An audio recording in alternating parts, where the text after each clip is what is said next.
जय कामरूप जय कामाख्या। इस नवरात्रि में किस प्रकार की साधनाएं करें जो हमें लक्ष्मी से समस्या आती है बार बार, उस समस्याओं से हमारा निवारण हो सकता है। तो इस नवरात्रि में हम लक्ष्मी को कैसे प्रसन्न करें? तो माता लक्ष्मी को प्रसन्न करने के लिए एक उनकी छोटी सी साधना मैं लेकर के आया हूँ, जिसको करने से आपका निवारण हो सकता है।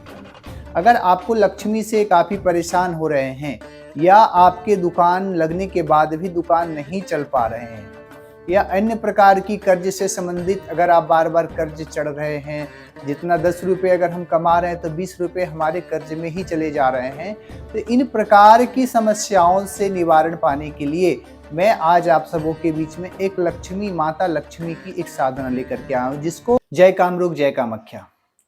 इस नवरात्रि में किस प्रकार की साधनाएं करें जो हमें लक्ष्मी से समस्या आती है बार बार, उस समस्याओं से हमारा निवारण हो सकता है। तो इस नवरात्रि में हम लक्ष्मी को कैसे प्रसन्न करें?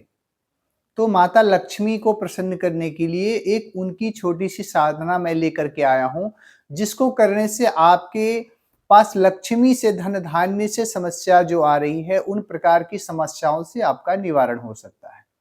अगर आपको लक्ष्मी से काफ़ी परेशान हो रहे हैं, या आपके दुकान लगने के बाद भी दुकान नहीं चल पा रहे हैं, या अन्य प्रकार की कर्ज से संबंधित अगर आप बार बार कर्ज चढ़ रहे हैं, जितना 10 रुपये अगर हम कमा रहे हैं तो 20 रुपये हमारे कर्ज में ही चले जा रहे हैं, तो इन प्रकार की समस्याओं से निवारण पाने के लिए मैं आज आप सबों के बीच में एक लक्ष्मी माता लक्ष्मी की एक साधना लेकर के आया हूँ, जिसको नवरात्र में ही पूर्ण करना है।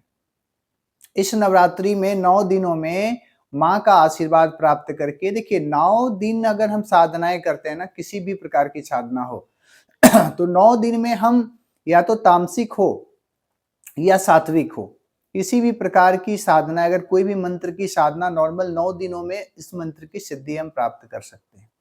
ऐसे कहा जाता है कि हम 9 दिन कोई भी मंत्र हो उसका उतना जाप करना पड़ता है।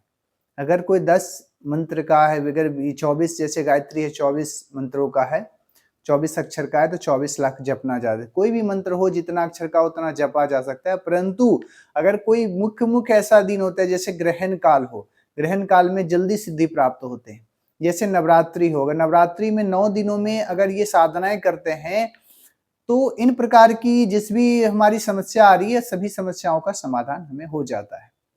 और इसके साथ साथ में हमारे कोई बाधा भी है तो उस प्रकार से बाधा से निवारण पाने के लिए भी अन्य प्रकार की बहुत प्रकार की साधनाएं जो आप कर सकते हैं। परंतु अभी मैं मुख्यतः आपको एक लक्ष्मी की साधना बताने वाला हूँ।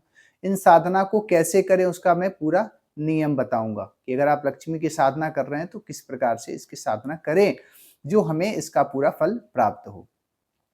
सबसे पहले आपको करना क्या है, जब आपका नवरात्र प्रारंभ हो उस दिन आपको सुबह स्नान करके 4 बजे सुबह उठना है, 4 से 5 बजे तक उठना है, और उठ करके अपना नित्य क्रिया से होकर के पूजा में बैठ जाना है। आपको लक्ष्मी की साधनाएं करनी है तो आपको माला जो होना चाहिए वो कमलगट्टे की माला होनी चाहिए।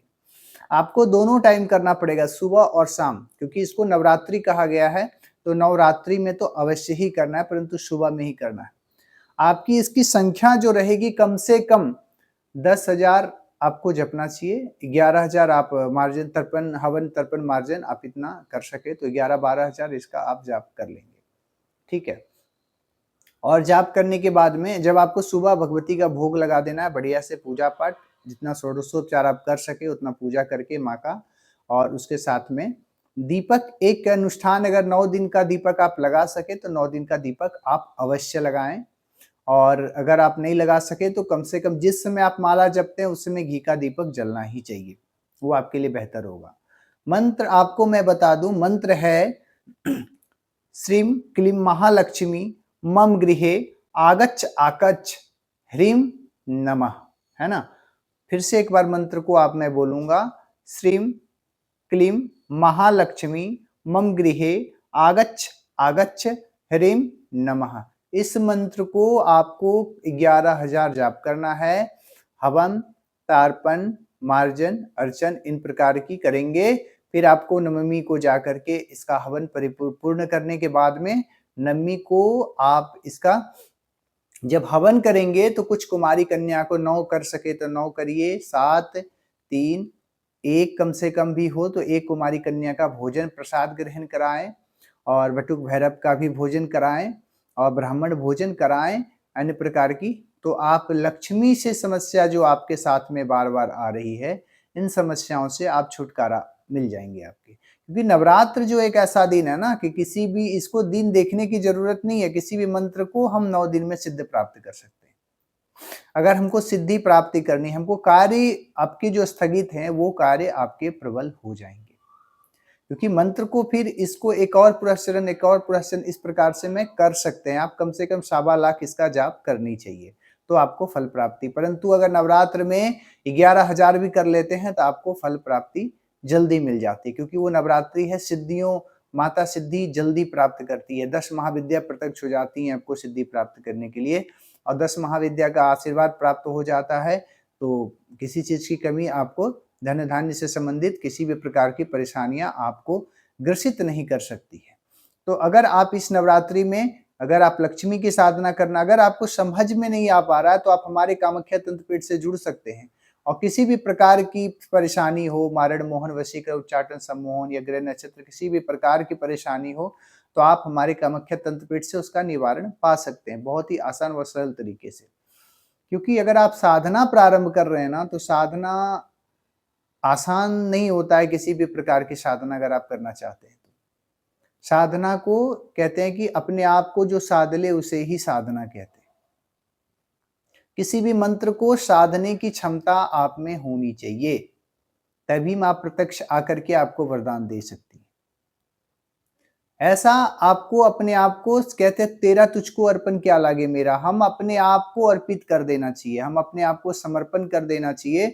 तो इन प्रकार की समस्याओं से मुझे किसी बाधा भी ग्रसित ना कर सकेगी, ना ही किसी प्रकार। तो मुझे अगर बचना है तो सबसे पहले अपने आप को स्मरण रहना चाहिए कि भाई मैं शुद्ध तरीके, सात्विक तरीके से ब्रह्मचर्य का पालन करके और नियम पूर्वक इस प्रकार की साधनाओं को परिपूर्ण करें और माँ का आशीर्वाद प्राप्त करें। बने रहिए। अगले वीडियो में मैं कोशिश करूंगा आपको दूसरी साधना बताने के लिए कि नवरात्रि में और किन प्रकार की साधना मैं कर सकूं। जय कामरूप, जय कामाख्या।